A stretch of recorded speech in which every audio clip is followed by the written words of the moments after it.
l'agriculture biologique est reconnue pour être un mode de production et de transformation respectueux de l'environnement et de la biodiversité. Peut-elle aussi devenir un levier de développement local? Les territoires peuvent-ils s'appuyer sur l'agriculture biologique pour contribuer à leur essor économique, environnemental et même social? Pour répondre à ces questions, nous vous proposons un tour d'horizon de plusieurs initiatives locales et des acteurs qui ont décidé de mettre l'agriculture biologique au service de leur territoire.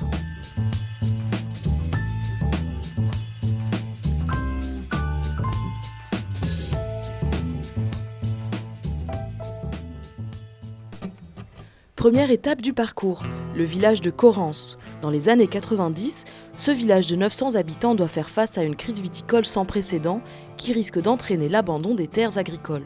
Alors que tout repose sur la viticulture, la coopérative viticole est en grande difficulté économique et menace de fermer. L'identité et la vie du village sont en jeu. C'était un peu difficile pour tout le monde. On passait d'une consommation de 2 litres de vin par personne à la restriction du vin, la surproduction, et donc les cours s'effondrent. Les prix étaient plus en phase avec les coûts de production. Pour augmenter les marges des viticulteurs et se différencier des autres rosés de Provence, le maire de Corrence et l'ancien président de la coopérative font un pari un peu fou: convertir l'ensemble des terres en agriculture biologique. Dès le début des années 2000, le label agriculture biologique leur permet de vendre leur vin 30 à 40% plus cher que les autres coopératives de la région. Un pari qui s'est donc avéré payant et a permis d'instaurer une dynamique locale exemplaire. Quand ça a démarré, en 1995, on m'a reparlé de Michael Hatz et son adjoint, le créateur de la coopérative. On était un peu des farfelus. Tout le monde lui disait: tu envoies tes gars au charbon, déjà qu'ils ne gagnent pas leur vie, ça ne va pas marcher, la bio, tu es fou, ils vont avoir la maladie, ils ne vont pas ramasser. Et au jour d'aujourd'hui, les gars qui nous ont dit vous allez aller au carton, ils partent en bio. Aujourd'hui, Corrence est le premier village bio de France. Mais surtout, le projet est allé bien au-delà des espérances initiales en instaurant une dynamique collective à fort potentiel social et environnemental. L'agriculture biologique a été un catalyseur d'une nouvelle dynamique. Quand des paysans, collectivement, comme ça s'est passé à Corrence, décident de passer en bio, c'est impressionnant comme ils deviennent le moteur de la société rurale dans laquelle ils sont. Dans un premier temps, de nouveaux agriculteurs en bio viennent s'installer à Corrence, en viticulture, mais aussi en élevage et en apiculture. Dans un second temps, le projet aboutit à la création d'un centre de développement durable qui travaille sur plusieurs projets. L'Agenda 21, la démarche de démocratie participative et les échanges entre communes bio de France et d'Europe. Il y a beaucoup de gens qui viennent pour le bio. Ça, c'est évident, à Corrence, maintenant on vient pour voir le bio, parce que justement on a un environnement quand même de qualité. Et oui, il y a énormément de gens qui s'installent ici, qui sont venus déjà visiter par rapport à toute la communication qu'il y a eu sur le bio et qui finalement sont restés, quoi. Aujourd'hui, plus aucune terre agricole n'est disponible à Corrence et la commune est devenue le premier producteur français de rosé bio en appellation contrôlée.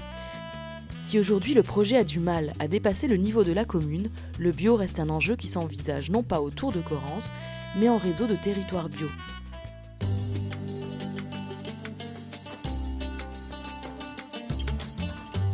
Ces terres viticoles au cœur des Pyrénées-Orientales, Thierry Pérou les connaît bien. Sa famille les cultive depuis plusieurs générations.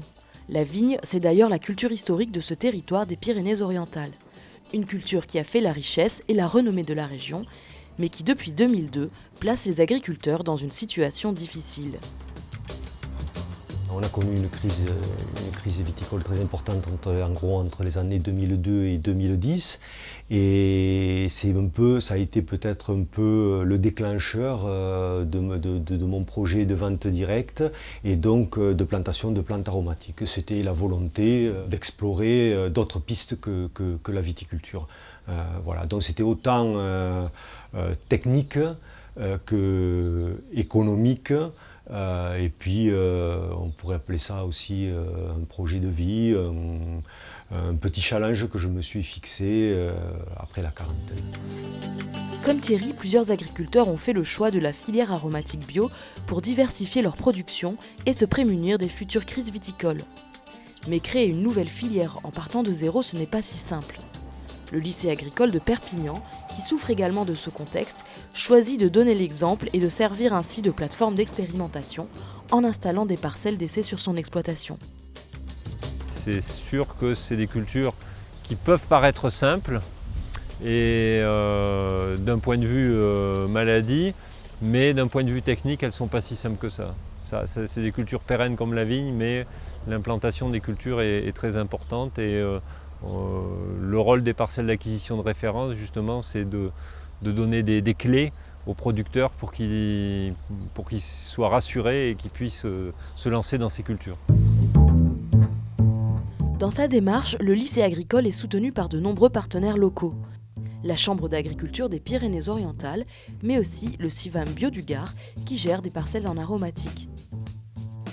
Ne reste plus qu'à mettre en place des outils de pré-transformation, comme cet alambic installé à l'automne 2015 pour permettre la production d'huiles essentielles.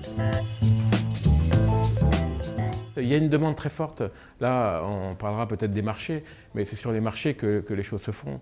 La production, elle s'acquiert en expérimentant, que ce soit quelqu'un qui démarre ou un professionnel, mais c'est en expérimentant que ça s'acquiert, mais c'est malgré tout sur l'expertise que se fait la différence des choses, des plantes, des produits qu'on peut proposer, que ce soit en huile essentielle, que ce soit en eau florale, que ce soit en herbes aromatiques fraîches ou sèches, c'est bien sûr en herboristerie, c'est bien sûr sur l'expertise que la différence se fait. Si la demande en aromatique bio est très importante, tout reste à faire pour faire valoir l'expertise de la région. Création d'un label, commercialisation, identification des metteurs en marché, mais aussi développement des circuits courts sont autant de défis pour ces nouveaux producteurs.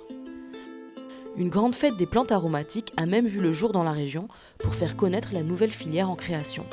Aujourd'hui, il y a peut-être une quinzaine d'hectares de production de plantes aromatiques sèches sur le département. C'est encore très peu pour parler d'une filière représentative avec un réel impact économique.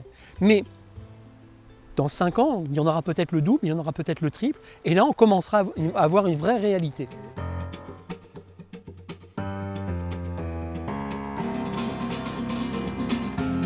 Les 15 sols sont un îlot de verdure de 120 hectares de cultures maraîchères aux abords directs de Blagnac et Toulouse. Ici, les collectivités mènent des actions volontaristes pour maintenir l'agriculture périurbaine malgré les fortes pressions foncières liées à la métropole. Et tous les moyens sont bons pour maintenir la vocation agricole de cette zone. La Chambre d'agriculture de Haute-Garonne accompagne les agriculteurs vers un changement des pratiques maraîchères et mène des actions pour encourager son essor. L'agriculture biologique est alors vue comme un facteur possible de pérennisation et de développement agricole. On se rend compte que si on veut valoriser ce site-là avec toutes les fonctions qu'on évoquait tout à l'heure, à la fois valeur économique parce qu'on veut donc développer des cultures à valeur ajoutée et un usage un petit peu attractif, attrayant qui contribue quelque part au poumon vert créatif de l'agglomération, il faut qu'on puisse proposer peut-être autre chose qu'une culture alternant choux et salade, des grandes cultures sur le secteur. D'où l'idée d'encourager plutôt les systèmes dits diversifiés. Et avec ce nouveau profil d'agriculteur et cette nouvelle filière, c'est vrai qu'en général, l'agriculture biologique est un bon vecteur et est souvent portée par ces porteurs de projets. Ce mariage de raison entre agriculture de proximité et tissu urbain est d'ores et déjà illustré par l'Arche en pays toulousain. Cette association a développé une structure d'insertion par l'activité maraîchère en bio. Le projet, concernant mon atelier, c'est de réaliser du maraîchage biologique comme support d'apprentissage de compétences, d'autonomie et de responsabilisation à des personnes en situation de handicap. Ça nous permet d'avoir un beau cadre de vie pour les personnes qui vivent ici sur place. Et de manière plus générale, je pense que d'avoir ces espaces campagne-ville qui se mélangent, ça permet d'éviter un cloisonnement, la campagne d'un côté, la ville de l'autre. Rencontrer la culture à la campagne, c'est intéressant. Et l'agriculture à la ville, c'est aussi intéressant. Il faut ce beau mariage des deux, je trouve. Moi, en tout cas, le maraîchage périurbain me plaît. Avec des aménagements prévus dans les années à venir, la zone profitera également aux promeneurs et aux familles de la commune. Mais les difficultés techniques et commerciales du passage en bio n'ont pas encore été surmontées. Un dialogue est actuellement en cours entre la commune et la métropole.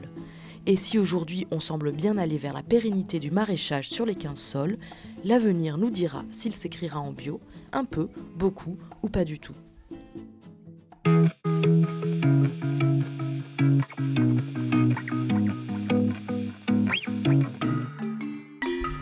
Des agriculteurs biologiques et conventionnels se sont aujourd'hui donné rendez-vous dans le Gers pour échanger et partager leurs expériences agricoles. Au menu, l'analyse d'une technique vertueuse, les couverts végétaux. Cette méthode, issue de l'agroécologie, permet d'accroître la fertilité de sols gersois fragilisés par des années d'agriculture intensive. C'est le groupement des agriculteurs bio du Gers, le GAP 32, qui est à l'origine de ces rencontres peu communes. Les couverts végétaux, ça a été vraiment le trait d'union. Le trait d'union entre les bio et les conventionnels. Je pense que c'est une véritable passerelle. Les gens viennent nous voir, nous parler en nous disant que voilà, moi j'ai une agriculture agronomie, ils parlent. Voilà. Tout seul on ne fait rien, tout simplement. Tout seul on voit même pas les erreurs qu'on fait quasiment. C'est en discutant, on se rend compte d'un problème. Et puis il y a plein de bonnes choses à récupérer chez les autres, même s'il y a des agriculteurs qui labourent, j'apprends plein de choses. Et donc l'échange, il est toujours positif. Je connais un agriculteur bio aussi, qui a son frère qui est en bio, et lui n'aimait pas. Et mais ils avancent tous les deux ensemble, et main dans la main, et voilà. Mais oui, il y a des liens qui se créent forcément. Face au problème d'érosion des sols qui touche toute la région, c'est donc l'union qui fait la force. Le groupement d'agriculteurs du GAP 32 a donc lancé en 2010 un colloque annuel d'échange sur ces thématiques. Un moyen de partager ses expériences et de partager les savoir-faire de chaque agriculture. Avec un succès qui grandit chaque année, ce congrès pourrait bien faire des émules dans d'autres régions françaises. En cherchant à développer des techniques culturales performantes communes à tous les agriculteurs, le GAP 32 a réussi à insuffler une dynamique de recherche adaptée à son terroir.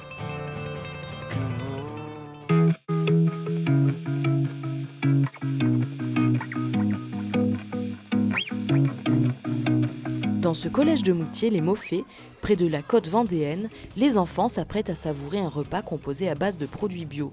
Leur école s'est associée à d'autres acteurs territoriaux qui œuvrent au développement de l'agriculture biologique via un système de commercialisation durable à destination de la restauration collective.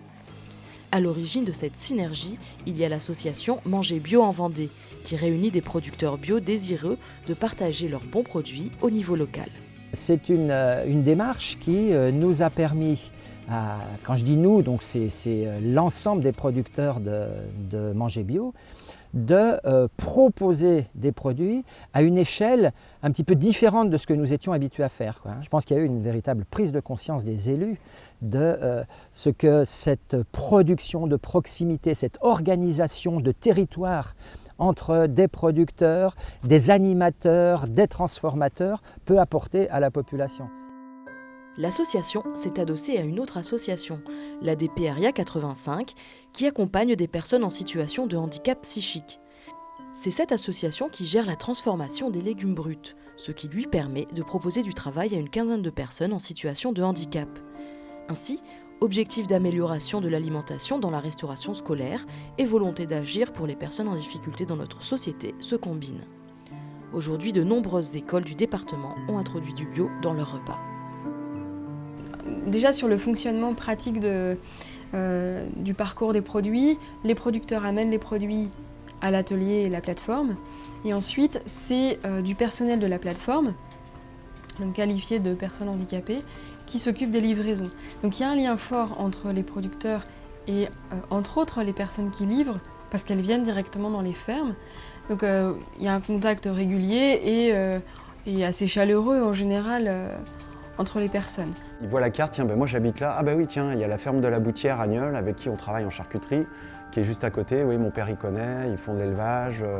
Et c'est sûr que si je mets un produit bio qui vient de je sais pas d'où, ça va pas avoir une connotation pour eux, ça va pas les... Alors que si c'est local et bio en plus, ça joue.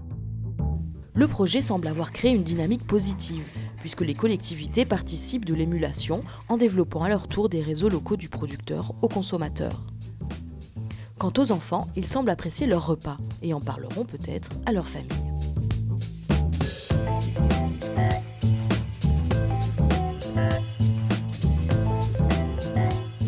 La famille de Théo s'apprête à savourer un repas 100% bio. Depuis le début de l'année, elle a choisi de participer au projet Défi Famille à alimentation positive, animé par le réseau Cora Bio. L'objectif, augmenter leur consommation de produits alimentaires bio de 20%, sans pour autant augmenter leur budget. Pour ce faire, les familles se retrouvent régulièrement et participent à des ateliers découvertes. Au programme aujourd'hui, découverte des plantes comestibles sauvages. L'objectif du projet, c'est de montrer aux gens qu'il est possible d'augmenter sa consommation de produits bio de 20 points sans augmenter son budget alimentaire. On organise des temps forts pour sensibiliser les foyers à la diététique, à des ateliers culinaires, à des visites de ferme, pour leur montrer qu'il est possible de consommer bio en changeant son alimentation, en changeant ses lieux d'approvisionnement. Donc on privilégie les circuits courts, on montre qu'il y a des nouveaux produits, des céréales, des légumineuses, et on explique comment on peut accommoder ces différents produits. Pour tous les acteurs de cette aventure, le but est autant de faire évoluer l'alimentation des familles que d'initier une dynamique locale aux multiples vertus sociales.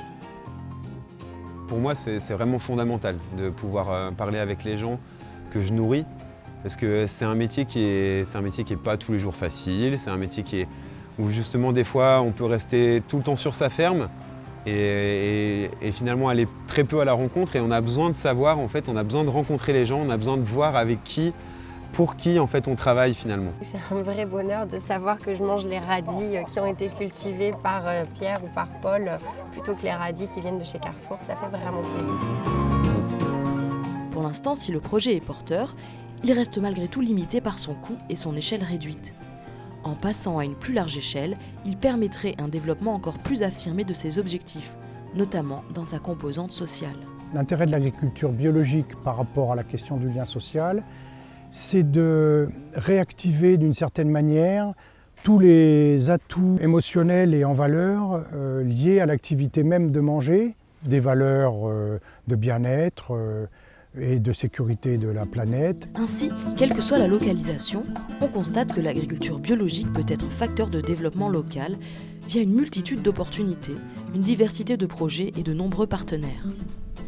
L'agriculture biologique peut contribuer à améliorer notre quotidien sur des sujets variés tels que l'alimentation, l'environnement, le foncier, les échanges participatifs, le lien social ou encore l'éducation. En France, il y a près d'une centaine de projets de ce type en cours, parfois limités par la taille. L'enjeu aujourd'hui reste leur développement économique et leur capacité à mobiliser de plus en plus d'agriculteurs et de participants.